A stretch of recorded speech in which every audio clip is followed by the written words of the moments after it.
Please welcome to the stage, Carl Hutchinson! He's a well-known name on the comedy circuit and plays to sell out shows, but his first job was no joke. I was a maths teacher, but I was doing stand-up comedy on the side. I thought I could do both. So I was teaching during the day, and then at 4 or 5 o'clock, getting the train, driving to here, there and everywhere. And for a while I was juggling the two.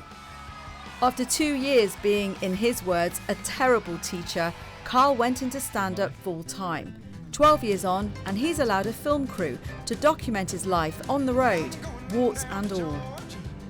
Now, something happened to me during lockdown where I was just kind of like, I mean, you call it depression, call it like anxiety or whatever, and I didn't react well to the first time in my life I was out of work and I didn't know how to cope with it. So I tell the story about how I was out with my mum, my dad, my wife who was pregnant at the time, and how I ended up getting into a bit of an argument in a restaurant because I didn't like the way the guy was conducting himself. And for the first time in my life, I'm going out in a restaurant ready to fight somebody over what I can only describe as social etiquette. That's when his mate stood up. It doesn't take 4 lads to have a go at me. And I realised it wasn't 4 against 1. It was 4 against 3. I turned around and me 62-year-old mother and father had stood either side of me as backup.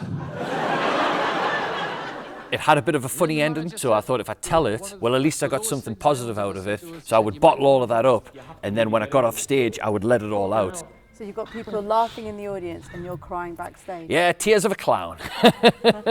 My name is Chris Ramsey. I'm a stand-up comedian, and I've known Carl Hutchinson since, about 17 years old.